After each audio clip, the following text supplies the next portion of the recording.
Positive energy activates constant elevation. 3, 2, 1. What is up, everybody? You are watching to the Constant Elevation podcast. I am your host, Gabe Brock. Happy to be back in the cut. I hope everybody had a safe and fun Easter weekend. We actually, the wifey and I went down to Langley to do some house hunting. And it was a nice little mini vacation. Benjamin was on spring break, but they don't care about our next house. So we went down there to get to kind of acclimated to see what it's all about. Definitely was value added. We found some neighborhoods we don't want to live in, and we also found some neighborhoods we would like to live in. But we'll see exactly what the housing market kind of plays out to. And also checked out the base. I haven't been to that base in like 10 years. I was on there for like a 1 week TDY, and went to go, the plot thickens as usual. I go and meet where the team that I think I'm going to be taking over, and then they're like, yeah, this is a really good team. However, and there's still so I'm still going to Langley. That was the bottom line question that I asked. I was like, yeah, you're still coming here, but you may be going to a different division based on your skill sets and what we need here on the staff. And so we'll see how that works. And then I will probably find out. I'm just going to show up, and then someone just give me a computer and a place to sit, or not. I'm just going to be there. But I'm looking forward to what that next chapter is. I'm looking forward to sharing with you what that's going to end up accounting for. Also had my last OPR closeout. Actually had a really good, way more surprising bottom line push line than I thought I was going to have. And so that's going to go on the top of my stack for the command screening board that's going to convene next month in May. And so I think it's going to give me hopefully it'll be maybe a deciding factor to try and get me hired on as a group commander, and then we'll only be at Langley for a year. So we will see exactly what type of opportunities come up for us in the future this summertime. Really crazy. Started to make some but planning for Lana going to NAU, as well as my trip back home to Hawaii for my promotion ceremony with my grandparents and my mom, and so my brother as well. So that's pretty cool. So lots of plates in the air, but keeping it steady. And but yeah, it's been a busy 2 weeks, but I'm back here to talk about just the normal leadership kind of things that I love talking about. And so if you haven't been, if you're new to this channel, go ahead and like and subscribe on the YouTubes, and then go ahead and subscribe on your Spotify, your Apple Podcasts for this show. Constant Elevation, going to keep on dropping knowledge bombs as much as I can, because life just kind of gives me stuff to talk about. And this week is not any different. So it started to think about like the idea of mentally trying to put yourself into a mindset that of what you want to be. And part of that is just kind of like identity management. And so I'm not talking about like the cyber identity management like I can, but I'm talking about the idea of how you identify with yourself and how you carry yourself can actually kind of psychologically help you actually manifest. It can manifest, those thoughts can manifest into your action, into the real world, to where like, oh, actually I'm doing all these things. So I have like two different scenarios that I want to talk through. But before I get to that point, I really want to talk about, just motivating yourself to change your behavior by defining yourself and your purpose. And so, I always talk about there's multiple hats that I wear at any given time, right? So not only am I an Air Force officer and a CrossFit coach, I'm also a husband, I'm a dad, I'm a son, I'm a brother-in-law, all those kind of things is just in my community and within my family. And those things I identify with, and each of those kind of hats end up have certain roles and responsibilities. And I want to try and be the best at all of them as much as possible. But part of those kind of things is where you just kind of carry yourself, and you're going to be like, where the actions just kind of align to that role. So for instance, like when I'm fortunate to go back home to Arizona, I get to see my nieces and nephews, and Uncle Gabe comes around. Uncle Gabe just carries himself a little bit different. I'm not their parents, obviously, but like I talk like this to them, and I check in with them, like, hey, how's school going? What are you going into? And it's not necessarily intrusive. I actually am very curious because I don't get to see them all the time when they're in Arizona, but I'm naturally me. And I think they see Uncle Gabe. I'll do randomly, hey, we're doing an Easter egg hunt. Uncle Gabe, it's October. Noted. Do you want to win $20 or not? Yes. There's just certain things we're going to do. I'll be the first one to go try some of their motorized things or whatever it is, or just kind of have some kind of memory, because I want them to understand Uncle Gabe, even though I'm not around a lot, just because of where we happen to live in the Air Force, that I still want to be part of their life. And so I want those actions to be memorable things for them, but it does require me to kind of reach out and make sure I do those things as Uncle Gabe. So it ends up becoming just very important for me to be like, hey, if this is a role I want to identify with, I have to make sure that I act accordingly. So the two things I want to talk about, the first one is actually, related to CrossFit and related to the sport of fitness. It's about identifying yourself as a weightlifter. And this is going to be weird. So, or maybe not weird, or potentially you have to fast forward on this part. But an Olympic weightlifter is a very specific sport. It's, competing in the snatch and clean and jerk. And it's an Olympic sport. I don't know how long it's been an Olympic sport. I should probably know that answer. But like, I started to identify as an Olympic weightlifter when I was back in Hawaii at CrossFit 808, when I trained under then, when my coach Marcus was the weightlifting coach there, and I got under his wing and I trained for a year. And so I identified myself as that. So part of that is where you have to understand the sport, you understand the technique, obviously all the things that go along with the sport, but also some of those side things, like who are the important weightlifting athletes from America or around the world, who are some of the important weightlifting coaches. And I started to become a student of the sport because I really, really wanted to be a good weightlifter. In addition, and this is fast forwarding to when I moved here in Maryland, actually before then, I started wearing, one of the funny parts is, if you want to be a weightlifter, you actually have to wear a singlet.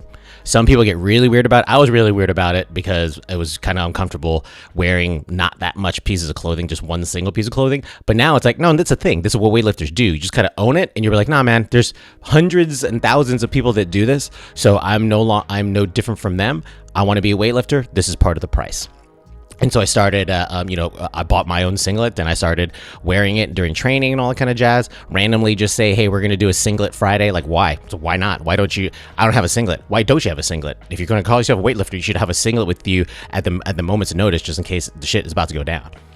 Another piece is, if you're going to identify yourself as a weightlifter, you have to talk in kilos in the metric system. And some people get really, really frustrated, especially in America.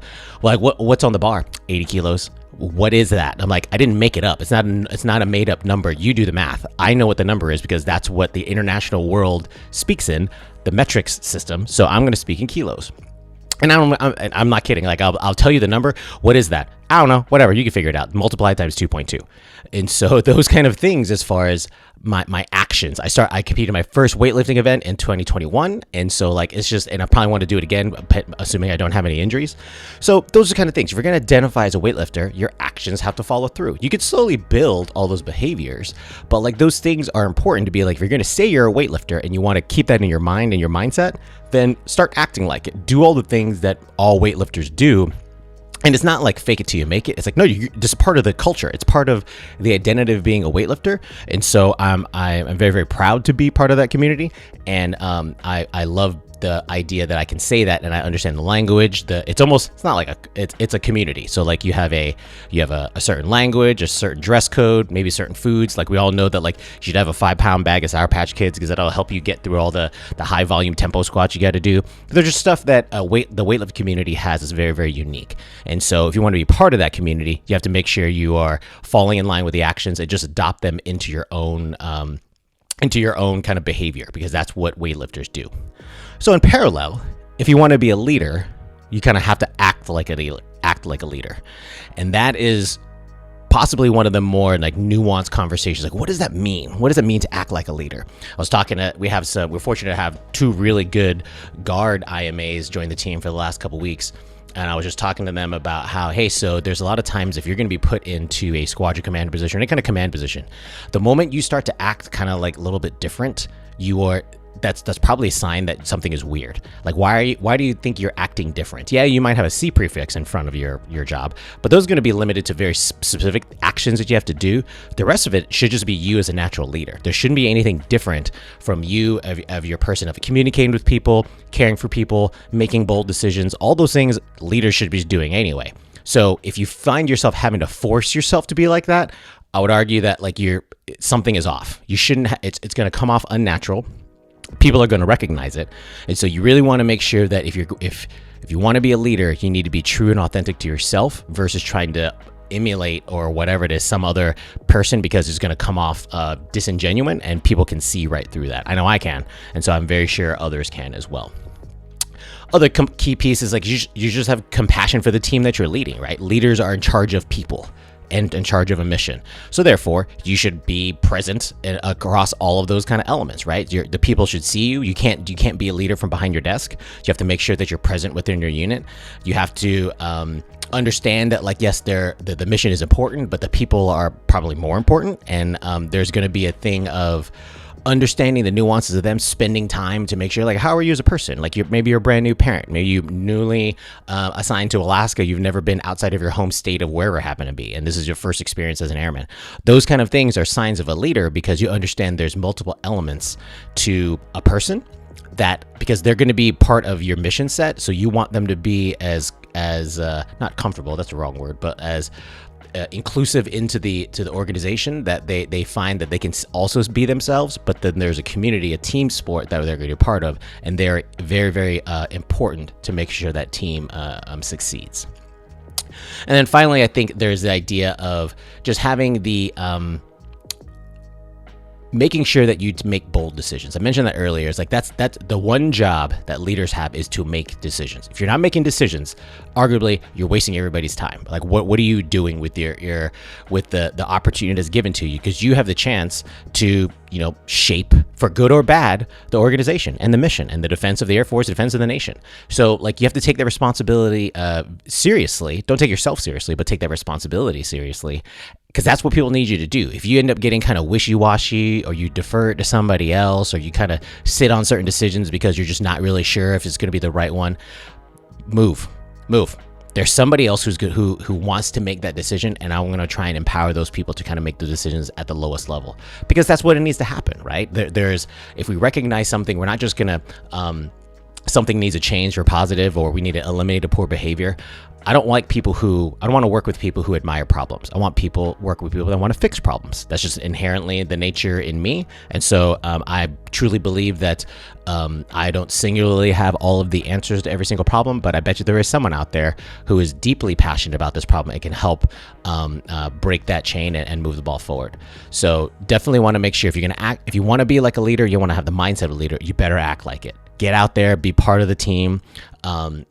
Make sure you're making bold decisions, and just carry yourself in the genuine person that you are as a leader. If you start being like a lowercase leader because you're trying to imitate something or come across as fake, people are going to spot that from a mile away, and you don't want to be caught like that. So making sure that, if you don't just talk about it, be about it. That's the title of this episode for this week, because it's not just like, well, I got the big words and I feel like in my head I can do these things. Stop, get out of your head.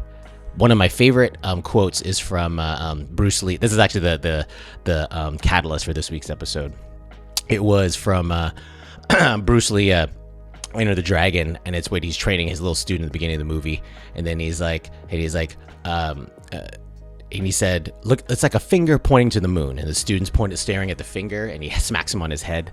Then he's like, what is the quote? He's like, if you stare at the finger, you're going to miss all of the heavenly glory. Like, this is not the important part. The moon is the important part. And so making sure, don't think, feel. It's a great Bruce Lee. I'm ruining it because I'm hype about that actual scene in the movie. So make sure you go watch it. Enter the Dragon is a freaking amazing. Obviously, it's an amazing movie, Bruce Lee. But yeah, that's what I'm thinking. Make sure, don't just talk about it, be about it. We need you that for every hat that you choose to wear. Make sure you wear it well, and make sure you get out there and do what your team needs to be. All right, guys. I'm glad to be back again. We'll hit you up next week, and stay tuned for more. Peace.